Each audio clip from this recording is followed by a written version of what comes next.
Good morning, everyone. It is just after 9 now, so if it pleases the court, we will go ahead and get started.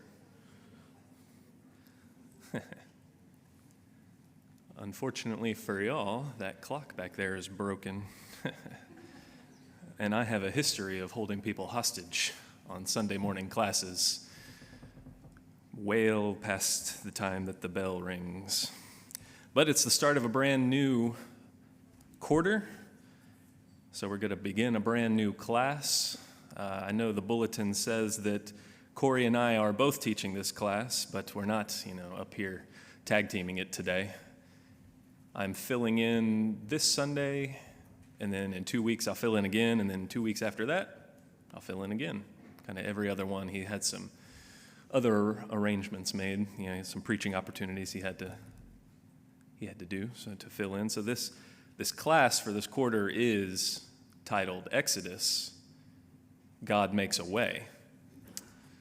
But since it's not my class, it's Corey's class, it did feel weird for me to kind of start off his class on Exodus, set the tone.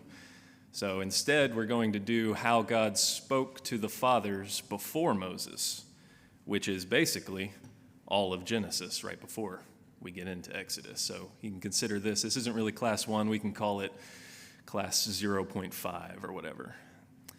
And it is a class, so conversation is welcome. I have prepared what I hope is enough to get us to the bell.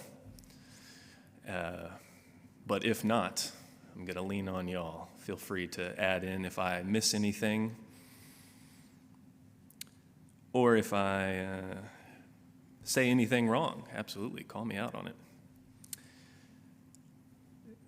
It's interesting, covering Genesis in one single class. We get just a few minutes this morning when it's the largest span of time out of any book of the Bible. We've got something like 2,500 years we've got to cover here in a 40 minutes or less.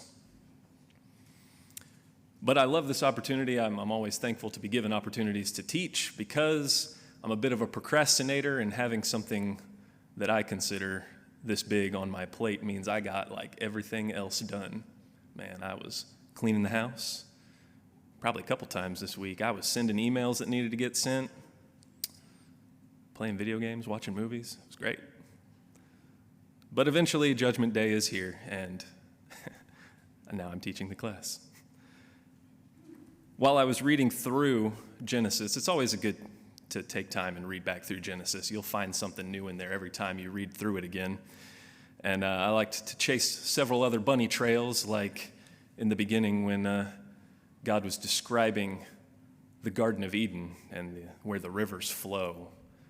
And he mentioned the land of Havilah and that their gold was good there. I'm like, man, we got to get this gold. Where's this gold? Has anybody looked into this? Long story short, yeah, they had something about the Horn of Africa as a gold mine historically. But let's ask this question. If God spoke to the fathers, and the fathers told their sons, and their sons told their sons, and so on, that's how we got to where we are today. The question is, why do we listen to our fathers? I know we've got a lot of parents in here. If you don't have kids of your own, you have parents. Or parents that, people that parented you as you were growing up. Why do we listen to our fathers? There's something about fathers' words. You got an answer? What do you think? Why do we listen to our fathers?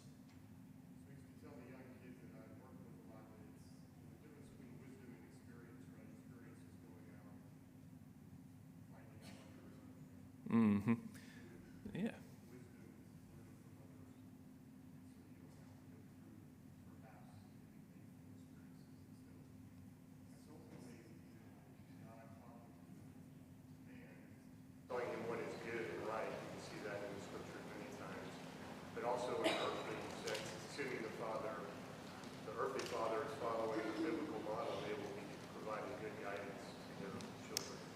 Following the biblical model, that's key. We've seen that a lot. We've had to do some conflict mitigation here in the past few weeks, and the biblical model for when your brother sins against you, which can be applied to any time a brother is erring in the way. That's the way to go about it. You go to him directly, and then if he doesn't listen to you in private, take one or two brothers with you. And then if he still doesn't listen, go to the church. And we've seen if you jump that chain of command and you skip the steps and try to go to the final step without first doing the first, step 1 and 2, disastrous. So yeah, following the biblical model is key. And there's something about that knowledge and experience in a father's words. Fathers, of course, when speaking out of experience, we tell our kids things because we've got something called foresight. We might have been there before ourselves. We've made a few mistakes our own, and we're trying to prevent pain and suffering in our children. So why do we listen to our fathers? Well, what happens when we don't? You don't have to look too far out there in the world to see what happens when people disregard their father's words. So if just ordinary father's words have a lot of power, imagine how much more power are in the words of the Father.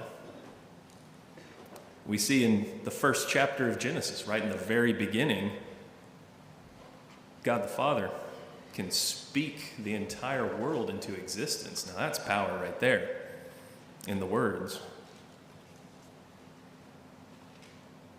He not only speaks the word or the world into creation, but he also speaks to creation in Genesis chapter 6 and verse 7 when he says that I will blot out man right before the ark was built, when he had decided that he would wash away the sin. But this class is specifically about how God spoke to the fathers. Like I said, lots of bunny trails, lots of distractions and other things you can chase when you're reading this book. Well, let's think about the different types of ways that he has spoken to the fathers. We've got directly or face-to-face, this personal way of talking, or his voice coming down from the heavens, and he gave blessings and warnings and judgment to people like Adam and Cain. There were theophanies, or appearances, such as the angel of the Lord, and he gave instructions, blessings, promises, judgment. To Noah, Abraham, Isaac, and Jacob, there were dreams and visions. When he spoke to people like Abimelech and Abraham and Jacob, they got some visions and dreams in there too. You've got the angels, or just messengers, which is funny, most of the time, in Genesis at least, the angel's appearances, it's always the angel of the Lord. If you think about other angelic appearances there in Genesis, I think of Jacob's dream with the ladder that was stood up on the earth and the angels were ascending and descending. And then there were a couple angels that accompanied the angel of the Lord at one point. And then, let's see, they gave promises and warnings to Abram and Jacob. But what are the differences, I wonder, when going through these, all of the examples we have, the differences between face-to-face when God was walking in the garden and a theophany, which if you don't know what that is, that's a physical manifestation of God. And that really confused me, and doing research out there around on the internets doesn't really provide that much of a clear answer, because we know from the New Testament no one has ever seen the Father face to face, at least, right? But then in Genesis, there he is, face to face. And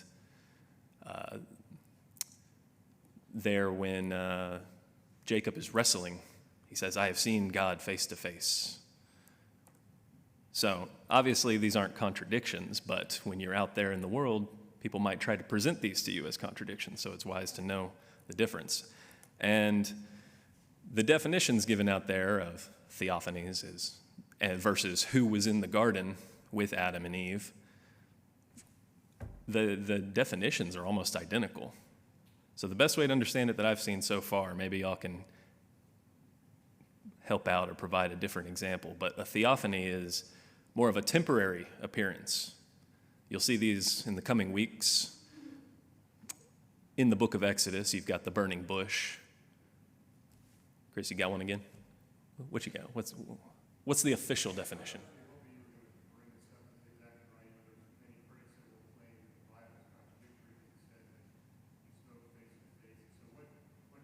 Well, it's a manner of speech like we would use today.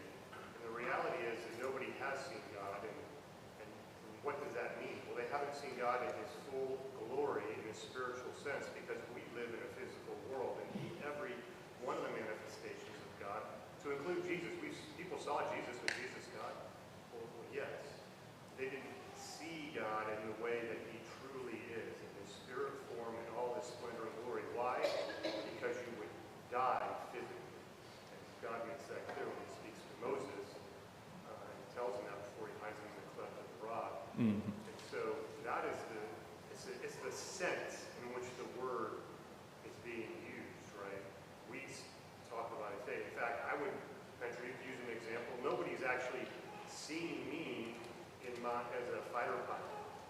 Nobody in this place has, right? You can say that you've seen me, but you haven't seen me as far as relative to what I was before I, left the military. And it's in the same manner, right? I use that same example. That would be an example of, well, yes, you've seen me, but you haven't really seen me, in my uniform, climbing into an airplane, that kind of stuff. And so it's the same example, right? It's pretty close, yeah. We got into Exodus there, though, and I was trying to avoid that, so I didn't want to spoil anything too early. We got the whole quarter to talk about Exodus, but yeah, no one has seen God's true glory. That's right, and we can't on this plane because it's a physical plane, right? God is spirit. What you got? I would just say that you could say Adam did, because they were in the circumstance before the fall of what we're trying to get back to. That ability to have that relationship with God because they were made perfect before the fall, before sin. And so that's the circular motion of trying to get back to where we were. And the entire Bible is leading us down that path. So are you saying that God in the garden, completely separate and different than these later instances, because Yes. we were able to dwell in his presence? Okay, yeah, I can see that. That's acceptable.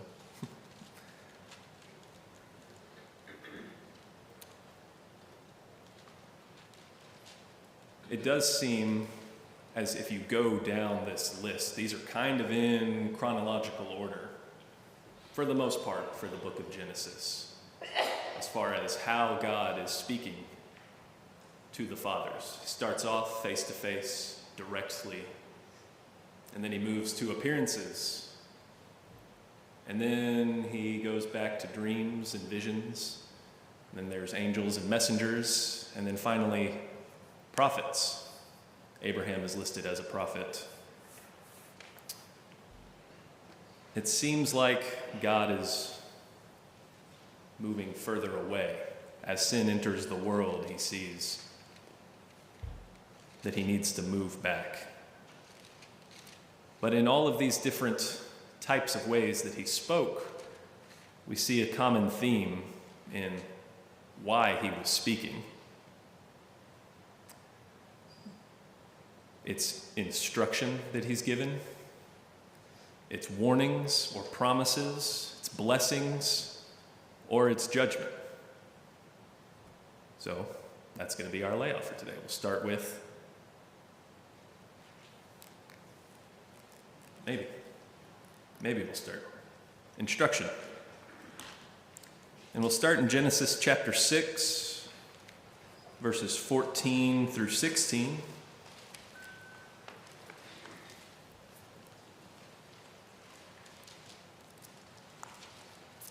When God was giving Noah instruction on how to build the ark.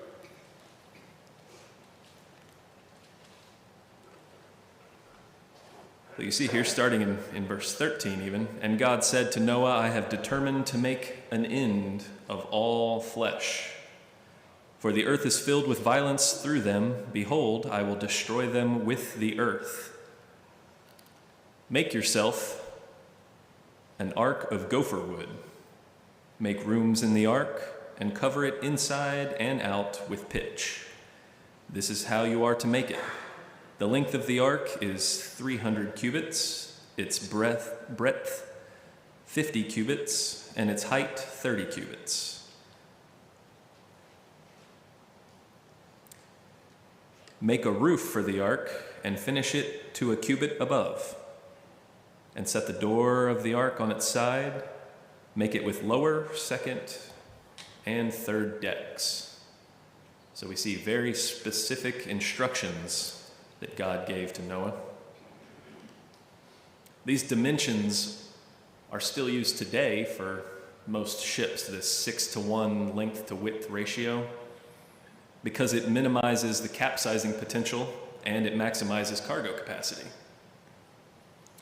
And this pitch that was mentioned, to cover it inside and out, it sealed it to prevent leaks. It kept that ark afloat. Apparently there were some antiseptic properties to it as well, because you've got several of every animal. I say several instead of 2 because you'll see that he had to bring 7 of every clean animal. This word pitch, it's called kephar in Hebrew. And it also shares the same root with other words like to cover, to purge, to make an atonement, or to make reconciliation, which I thought was interesting. Because in 1 Peter chapter 3, verses 20 through 21, we see 8 persons were brought safely through the water. Baptism, which corresponds to this, now saves you. For anyone that also might try to tell you out there that baptism isn't essential to salvation, what would have happened if Noah hadn't put pitch all inside and out of that ark to fulfill it, to cover it, to make that atonement? If he hadn't listened to God's word exactly, would that ark have carried them through the water? Likewise, what happens if we're not baptized?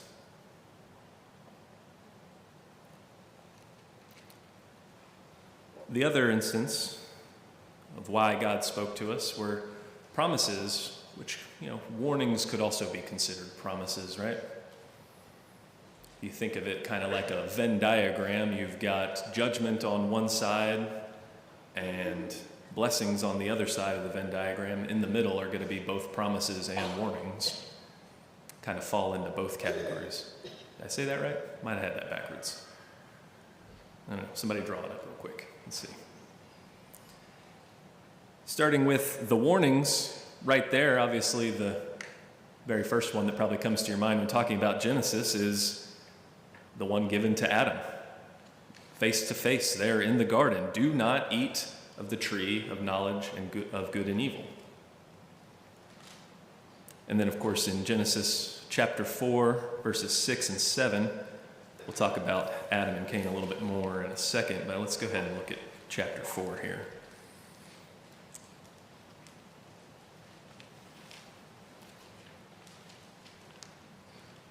We'll start in verse 3 there. In the course of time, Cain brought to the Lord an offering of the fruit of the ground, and Abel also brought of the firstborn of his flock and of their fat portions. And the Lord had regard for Abel and his offering. But for Cain and his offering he had no regard. So Cain was very angry, and his face fell. And the Lord said to Cain, "Why are you angry, and why has your face fallen? If you do well, will you not be accepted?" And here's the warning. "And if you do not do well, sin is crouching at the door. Its desire is contrary to you, but you must rule over it. And I've got a couple of stars here in my Bible. This isn't a reference Bible, so it doesn't tell me what the stars mean, but I saw another version that said, let's see.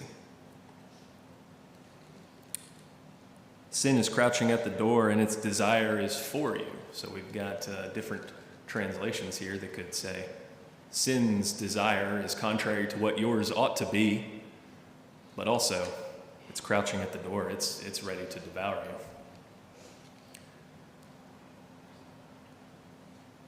And then our other warning that we see in Genesis chapter 20 to Abimelech, in a dream, he was told by God that Abram's wife, I guess he's Abraham at this point, Abraham's wife Sarah was not his sister,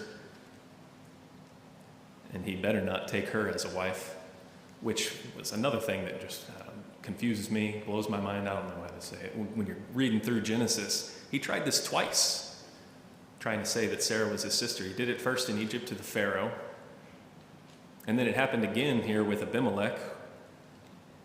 And then a few years later, a couple chapters later, his son Isaac does the same thing. It's listed as Abimelech being the person on the receiving end of that as well. It's like, man, you really do learn things from your father, I guess. Tried to say that Rebekah was his sister. And I saw a few sources say that this Abimelech was different. How weird would that be? Two different Abimelechs with the same commander of their army. I don't think it's true. I think it's probably the same Abimelech, but they say it's separated by 75 years here.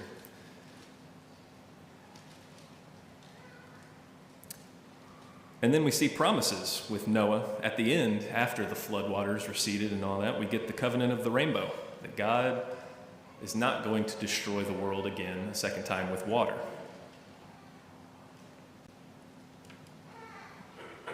But probably one of the more well-known ones, at least one of the more repeated ones throughout history, would be Abram's covenant. Starting in Genesis chapter 12, that says 15 up there. What are we doing here? Yeah, okay, the ceremony is in 15. The first promise of a blessing was in chapter 12. That's when he's called out of his homeland. Let's go to chapter 15.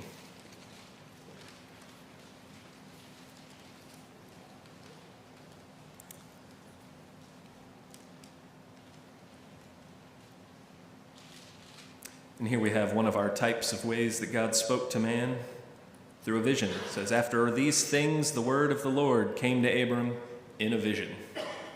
Fear not, Abram, I am your shield. Your reward shall be very great. But Abram said, O Lord God, what will you give me? For I continue childless, and the heir of my house is Eleazar of Damascus. And Abram said, Behold, you have given me no offspring, and a member of my household will be my heir. And behold, the word of the Lord came to him, This man shall not be your heir. Your very own son shall be your heir. And he brought him outside and said, Look toward heaven and number the stars, if you are able to number them.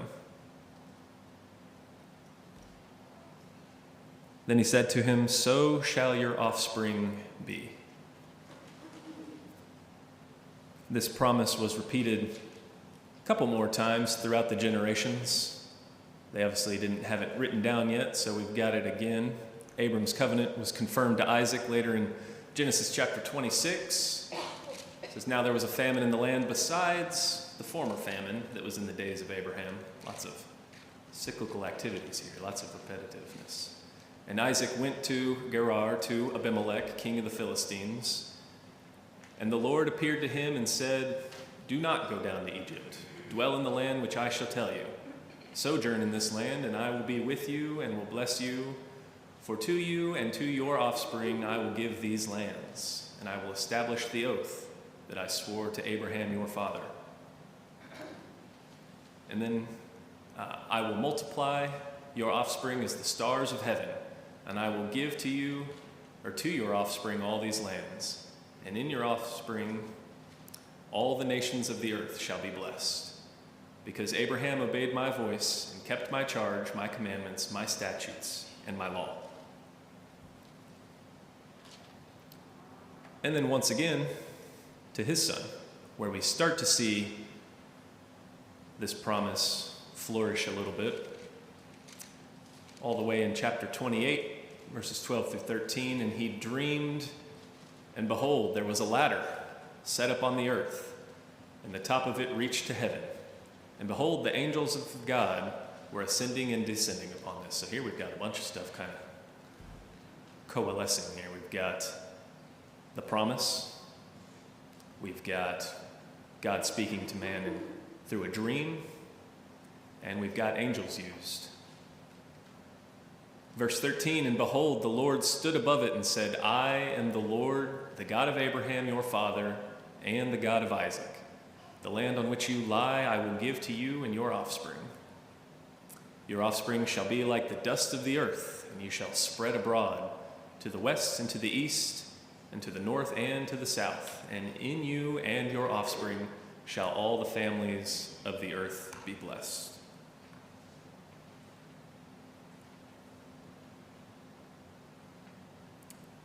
This was not the only blessing that Jacob got there, because we see in Genesis chapter 32 there.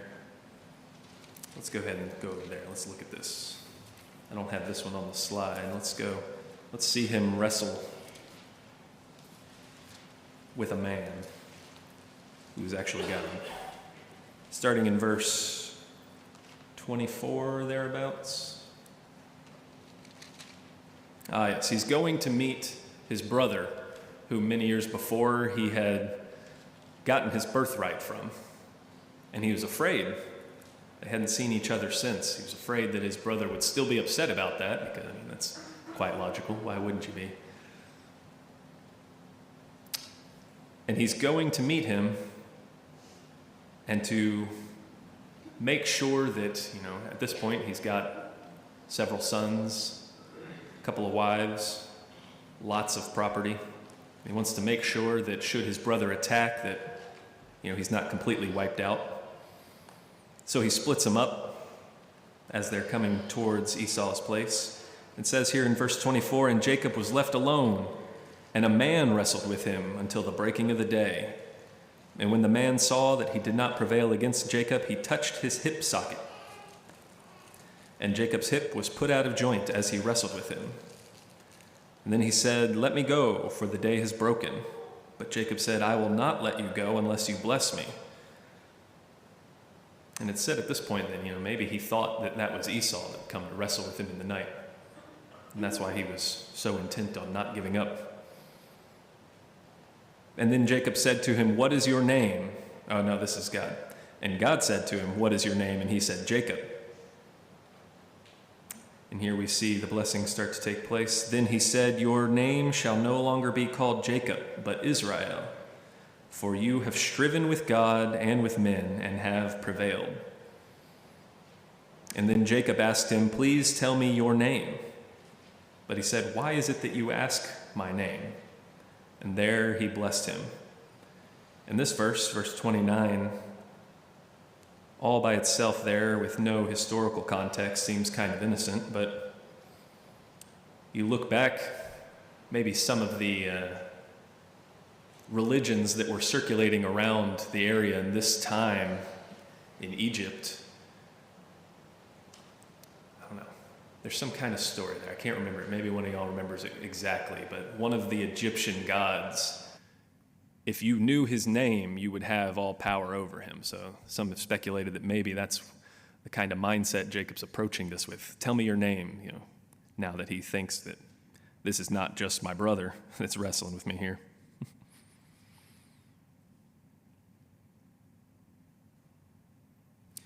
And then in chapter 37, just a couple over, we see Jacob again in a dream, or he is the one dreaming. Starting in verse 5. Now Joseph had a dream, and when he told it to his brother, this is not Jacob. I wrote Jacob on my list here. This is Joseph, obviously. Joseph had a dream. When he told it to his brothers, they hated him even more. He said to them, "Hear this dream I have dreamed. Behold, we were binding sheaves in the field. Behold, my sheaf arose and stood upright. And behold, your sheaves gathered around it and bowed down to my sheaf." And his brothers said to him, "Are you indeed to reign over us? Or are you indeed to rule over us?" So they hated him even more for his dreams and his words. Then he dreamed another dream and told it to his brothers and said, "Behold, I have dreamed another dream. Behold, the sun, the moon, and 11 stars were bowing down to me." But when he told it to his father and his brothers, his father even rebuked him. This is Jacob here. His father rebuked him and said to him, "What is this dream that you have dreamed? Shall I and your mother and your brothers indeed come to bow ourselves to the ground before you?" And his brothers were jealous of him. But his father kept this saying in mind. An interesting rebuke, but it's good that that's written there, that he kept this in mind because he should know how God speaks through dreams. I mean, he had them himself, but it's interesting here. You even see God moving further back, even in the dreams. It doesn't say the Lord speaking to him directly through these dreams, but he had to interpret them, which we see later on was a very good skill for him.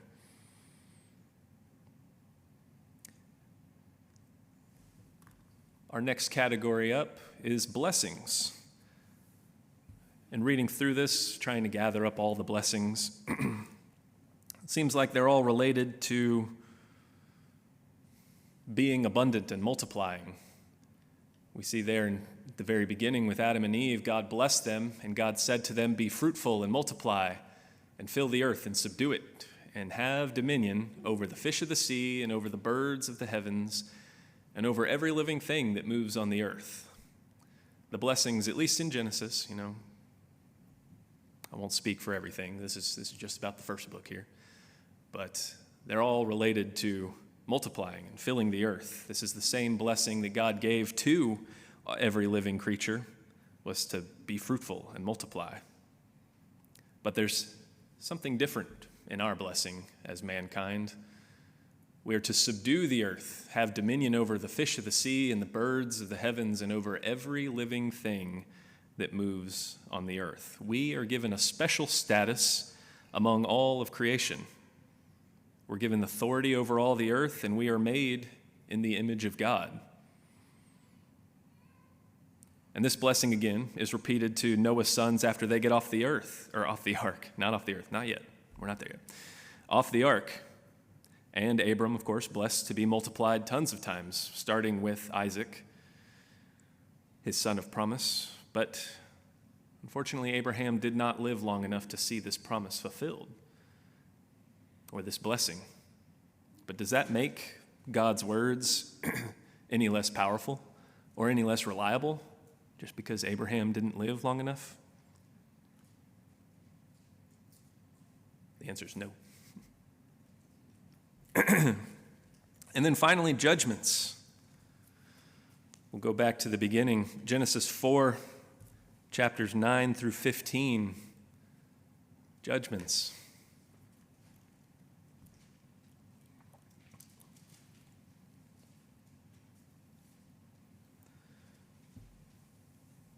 Right after God warned him, the very next verse, Cain spoke to Abel his brother in verse 8, and when they were in the field, Cain rose up against his brother Abel and killed him.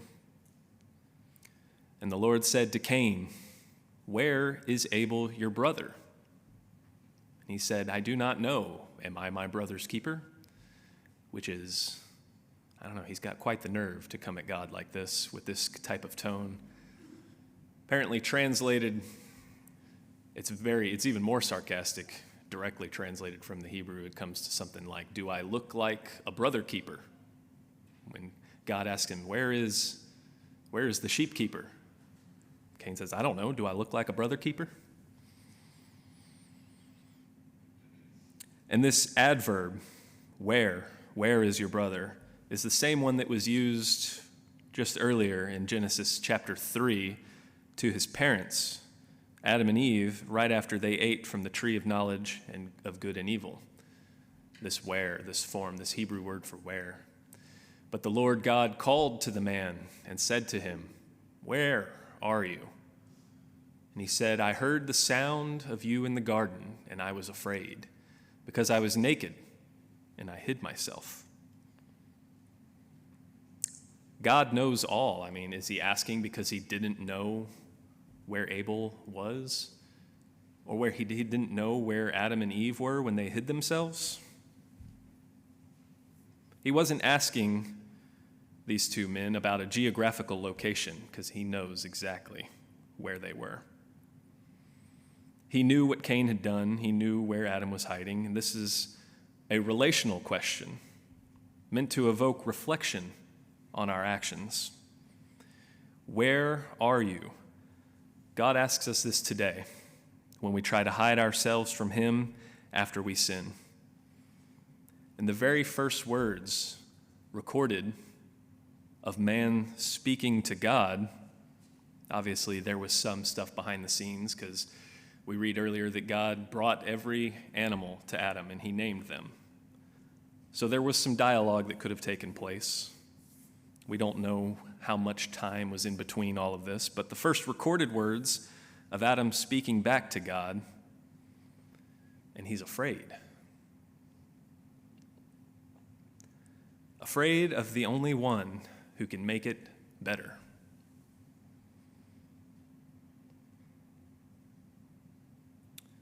These are the ways that God spoke to man in the book of Genesis.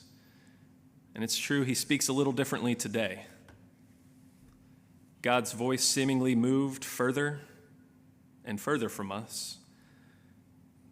And at one point, the Israelites asked him to come to them and speak directly, as you'll see in the following weeks, but that frightened them so much that they asked for it never to happen again. This was all on purpose, of course. This was to prepare the way for Jesus to reveal to us the true nature of God and for him to be as close to us as possible. Picking up from the New Testament, Hebrews chapter 1, verses 1 and 2, long ago, at many times and in many ways, God spoke to our fathers by the prophets. But in these last days, he has spoken to us by his Son, whom he appointed the heir of all things, and through whom also he created the world. So what do we do with God's words today? Revelation has ceased. Jesus continues to speak to us through this completed word. We must apply the warnings given to our lives and to look forward to the promises given. We've been blessed to become co-heirs with Christ, and we must share the good news, the promise, and the opportunity with all those that we meet. We've been blessed and given instructions, we've been given promises, and we've been given warnings, and God is still asking us today, where are you? So let's not procrastinate, because Judgment Day is coming. We're almost to the first bell, and we are at the... Nice. Does anybody have anything that they want to add? What you got? Yeah, I would say that I would encourage everyone in the room to go back and read Genesis and read it carefully and without preconceived notions about the appearances of God and what you may think happened. So I think we have in our mind about this goes back to our original discussion, the way God appeared, but we're not actually told. And in fact, even in Genesis, when you read about the accounts in the garden, what does Adam even say? What? Heard. Almost exclusively, there's always a voice and a hearing. And when it says that the Lord appeared, you are never told, other than you haven't gotten there yet, in later times, what that appearance may have looked like, other than an angels that we know have appeared in the forms of men. As a matter of fact, it should be noted, for those who don't know, that the word angel in both the Hebrew and the Greek is masculine. There is no feminine word for it, and in fact just means messenger. Right. And so, some interesting things to go back and look at and read and remove some of your preconceived ideas about how you think God did or didn't appear, or what that would have perhaps looked like. Yeah, that's a good point. Definitely do that. I highly encourage you all to read Genesis as well, because it's like I said, every time you see something new. And it doesn't really matter what form, right? Because the point is God spoke, and we ought to listen. So no matter what form was in the garden, or whether or not the angel of the Lord in his appearances is truly the pre-incarnate Jesus, as some Christophany theories have stated, the point is it's God. No, that was just, dividing it that way, face to face, maybe personal, was just a way to kind of organize the thoughts So there. you hit the nail on the head, that's the point, right? It doesn't Yeah. matter. It's Yeah. because God spoke, Right. and we should listen, like what you started off with your very first question. Yeah. Bringing it all back to the beginning. That's right. What matters is God spoke, and it's the words that matter and what he's telling us to do, and whether or not we obey. We've seen how faithful God is. We know later on in the New Testament we'll read that God is not slow to fulfill his promises, as some would count slowness, but he is faithful, and he will carry through on those promises, but he wishes that none should perish, but that all should receive salvation, which is why he is slow to our perceptions. And so part of it is because our greatest way we interact with the world is through vision, right? It's through vision. Vision, right? That's your, Our that's how sight. you interact with the world Right. as a human being primarily, right? Is through seeing. I mean, that's, anyways, good class. Yep. All that to say, if anyone ever tries to say that there are contradictions in the Bible, you already know that they're looking at something wrong. Anybody else? Anything? What you got, Shane? Deuteronomy 29:29. The secret things belong to the Lord our God. Those things which are revealed belong to us and to our children forever. Mm-hmm. That way we may do all the words of this law. We can try to be acceptable and improve ourselves by university education and research and trying to find and unlock the keys to how the world is put together. Is this a personal attack on me? But God has already given us everything we need to be acceptable to Him, and that is what our key focus is for our existence. That's right. We have everything we need right here. And I've got it in English and Japanese, all in the same Bible there. But I can only read about half of this. All right, everybody good? Anything else you want to add? All right. Thank you.